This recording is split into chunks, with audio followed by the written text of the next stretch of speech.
Good morning, church. It's so good to be with you today, and we're going to continue our series, Locked Down but Not Locked In. We find ourselves in the middle of a lockdown scenario, and sometimes it can be difficult to see how God is moving and what he might be doing, and it can be a struggle sometimes in this moment to choose faith. However, if we look back into the pages of the Bible, we find account after account of times when God has used people in restricted circumstances, just like ours, to great effect. And as we look back at those accounts, our faith is built, faith that comes from the hearing of the word of the Lord. And as we read about what God has done in the past, that same faith is released into our lives to believe for what God is going to do in the future. This morning, I want to look at probably one of the most well-known people in the Bible. I want to look at the story of Joseph. Many of you will already be familiar with that story, not least because it forms the basis of one of the most popular West End shows of all time. In fact, if you went to school in the 90s like I did, there is almost certainly no chance that you didn't at some point have some involvement in recreating that musical on the school stage. You can find the account of Joseph's life in the book of Genesis, the very first book in the Bible. And his story actually brings that book to a close. It takes place between the chapters 37 and 50, and his life sets the stage for the story of the Exodus to begin. Joseph's story is a classic riches to rags to riches again story. A story filled with restriction, some more obvious than others, and it's a story filled with periods of lockdown. But we will see that Joseph never allowed those periods to lock him in. He was always available to what God wanted to do at any moment. We don't have time to read or focus on the whole story today, but I just want to focus on some key moments that I believe are really applicable for us today. I believe that when we look at Joseph's life, there are some lessons we can all take on board during this period of lockdown we're all living in today. And Joseph's story starts in Genesis 37, where we find him at the age of 17 working out in the fields as a shepherd with some of his brothers. And we're quickly introduced to the dynamic that Joseph grew up in. And it's not a good one. Chapter 37 verses 2 to 4 inform us that Joseph brought back a bad report of his brothers to his father. So either they were failing in their duties as shepherds, they were behaving badly, or Joseph was maybe telling tales about them. None of those are good. And then we learn that Jacob, Joseph's father, is playing favourites with his sons. And what we know of Jacob from the previous chapters of Genesis is that he was a particularly passive father. In chapter 34 of Genesis, there's an account of Jacob's daughter who's sadly raped. Jacob actually does very little in response to this, and if you read carefully his role in the whole affair, it comes across as extremely passive. It's her brothers who actually deal with the issue, and Jacob only seems to get involved once he realises that their actions are going to have an impact on his public relations with the people who live around them. Again, in chapter 35, we learn that Reuben, Jacob's eldest son, sleeps with one of Jacob's wives, and when Jacob hears of this, he does nothing. Who needs EastEnders, hey, when you've got the Old Testament? Joseph's mother had also sadly died, giving birth to his little brother, and now Joseph is left with a passive father. And the thing about a passive father is that they tend to favour the children who are easiest to raise. And so here's Jacob playing favourites with his sons. And he gives Joseph that famous coat of many colours that makes no secret to the other children that he has a favourite. And unsurprisingly, this stokes the flames of jealousy in the hearts of Joseph's brothers. Unfortunately for Joseph, he then pours fuels on that flame when he shares with his brothers two dreams that he has. This then sets in motion a series of events that sees his brothers plot to fake Joseph's death and sell him into slavery for 20 silver pieces, which, incidentally, was the price paid for a handicapped slave. And so Joseph enters his first period of lockdown, sold into slavery and taken to Egypt, a country he'd never been to, with a culture he didn't understand, where they spoke a language he didn't know. And he's sold into the service of a captain of the guard, a man named Potiphar. Imagine yourself in that scenario, if you will. You've been betrayed by the people who should have loved you, sold into slavery, carted off to a different country where they speak a strange language, and put into the service of a man who had the power to kill you on a whim. Perhaps your first thought in that scenario was that God had abandoned you, or maybe that you were being punished for something that you did. But this is what we read in chapter 39, verse 2. The Lord was with Joseph, so that he prospered, and he lived in the house of his Egyptian master. Far from abandoning Joseph in Egypt, God had gone with him. That's an important phrase for you to look out for as you read Joseph's story. The Lord was with Joseph. It pops up time and time again, and often in the middle of circumstances which seem to be screaming abandonment. And that's a great encouragement for us at this moment, that God is with us too. Just because we may feel that we're in lockdown, it doesn't mean that God has left us. He's right there with us. And the very next verse encourages me about the incredible opportunity that we have during this period of lockdown that we're in right now. In verse 3 we read, "His master saw that the Lord was with him, and the Lord gave him success in everything he did." In other words, Joseph didn't need to tell Potiphar that God was with him. Joseph's faith was obvious to Potiphar because he saw the outworking of that faith in Joseph's life and in his labour. Even in a lockdown period, Joseph conducted himself in such a way that it made it obvious to someone who didn't even know God that God was present in his life. As Karen's already said this morning, this period of lockdown is writing stories in our lives. Other people are already reading those stories. The question is, will they recognise the handwriting of God in the way that we are living in this moment? From this point on, you might expect Joseph's story to remain on an upward curve. He's put in charge of Potiphar's household, trusted to run the whole show, given complete autonomy. But then something happens that threatens to upskittle the apple cart. Potiphar's wife takes a shine to young Joseph, and she tries, time and time again, to seduce him. She tries to tempt him into compromising and doing something he knows to be wrong. I think there's a lesson in there for all of us at this time. In a period of lockdown, but even in a period of prospering, and probably even more so in that place, you can be tempted to compromise your faith. Do you think that, well, because I'm in this situation, I can cut myself a little bit of slack. I can make this accommodation here, and subtly the temptation to compromise our faith can lead to us introducing sin into our lives. I think we can look at Joseph's example and take great encouragement. In the face of temptation, Joseph never once compromised his integrity. Perhaps because he'd grown up in a family where others had done precisely that, and he'd seen the problems that it had introduced. And so he stands firm and actually flees from that temptation. And in this period of time, when we might be tempted to compromise our integrity, let's take a leaf out of Joseph's book and stand firm in what we know to be right. As we continue to read Joseph's story, what happens next is shocking, and I think it's probably one of the most painful episodes in Joseph's life.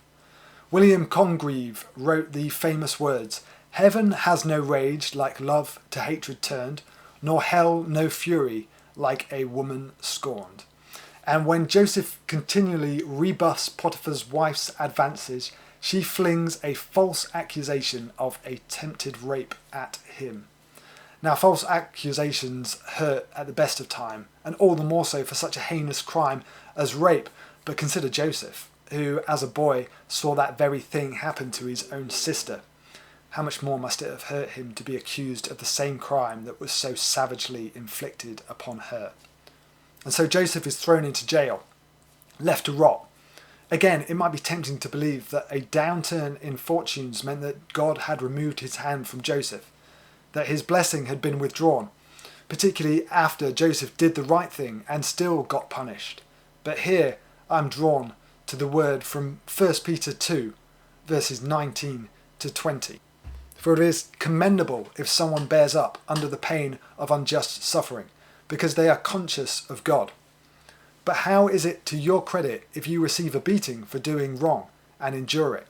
But if you suffer for doing good and you endure it, this is commendable before God.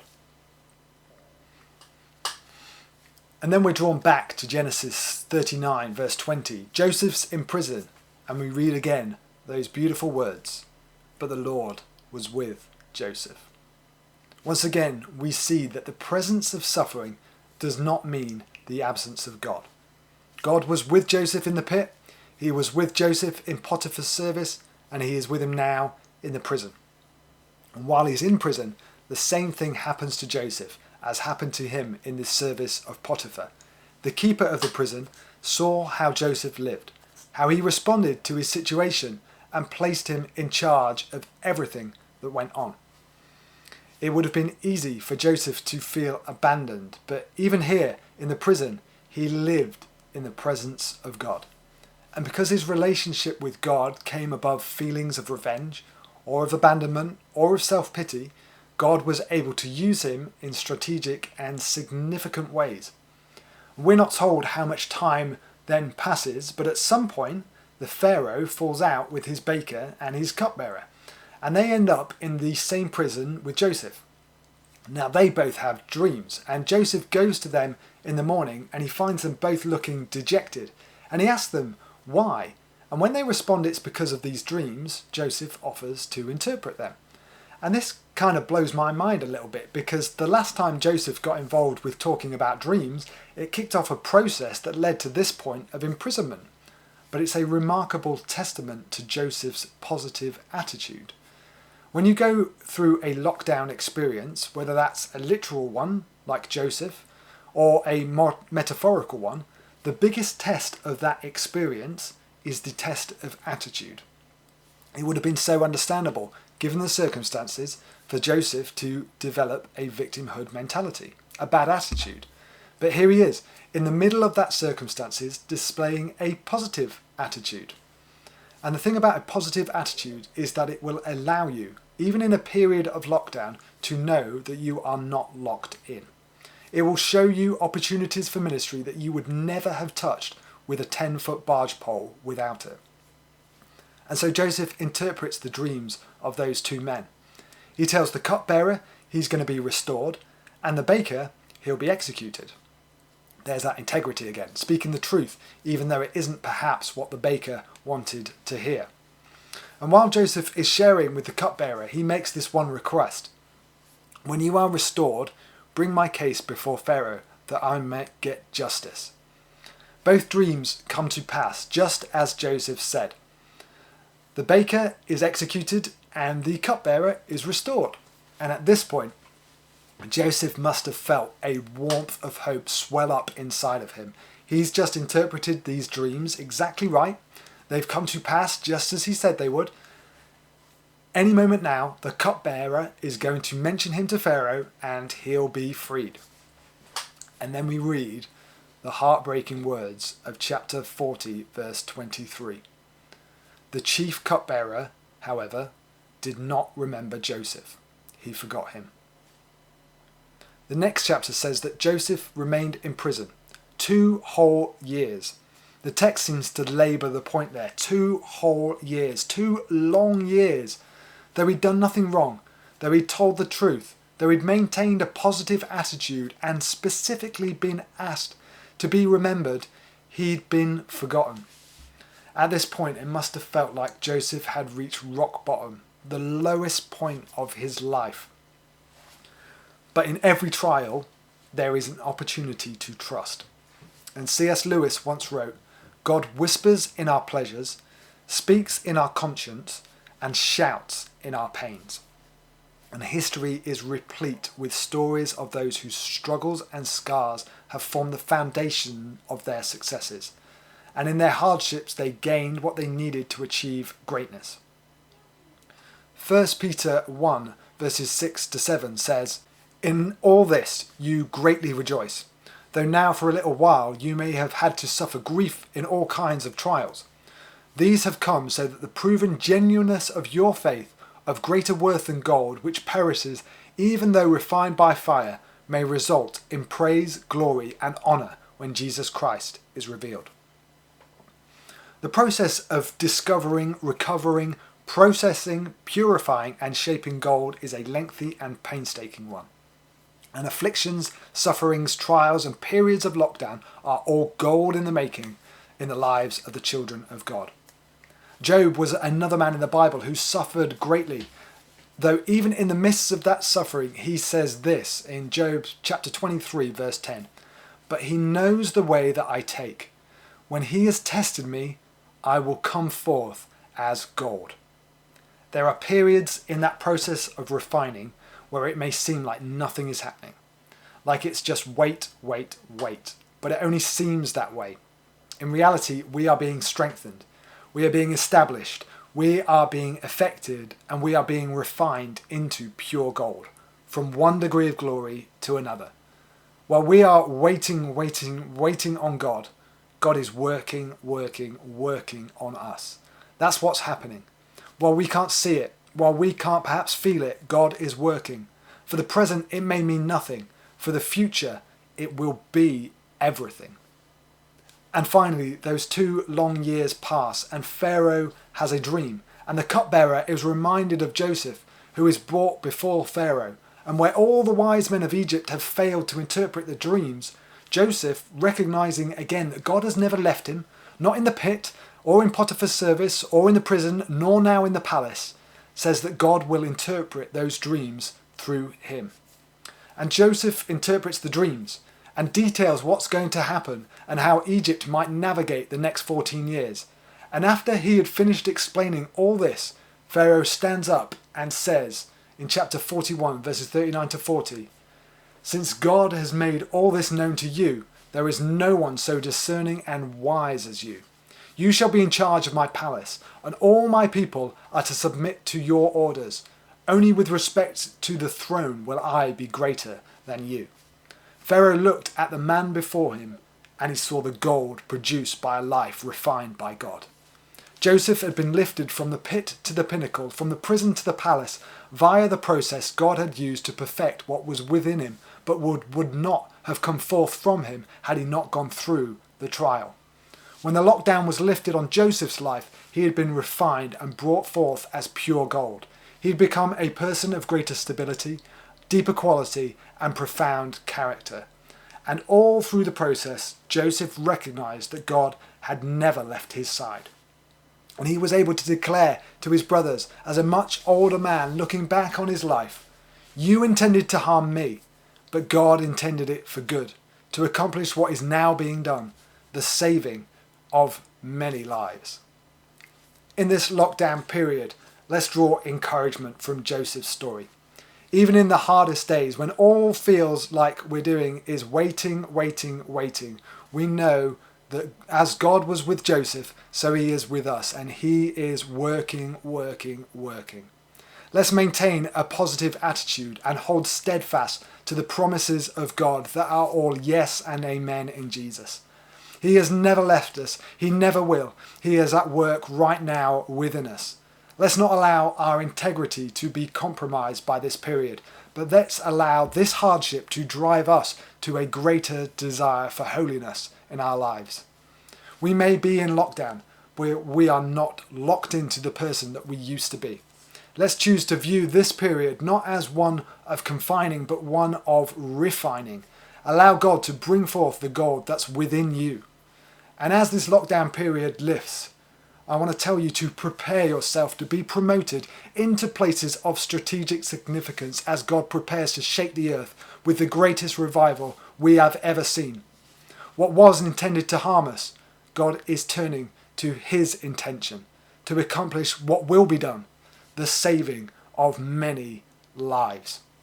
Church, I hope you're blessed by this message today. I hope you're encouraged by the story of Joseph, and I hope that you walk into the week ahead, allowing God to refine the gold inside of you, to bring it to the fore, and so that you come out of this lockdown period ready to be promoted into that place that will see revival sweep the earth and the kingdom of heaven rush in. I hope you're blessed this week as you go, and I ask that in Jesus' name you would receive his blessing. Amen.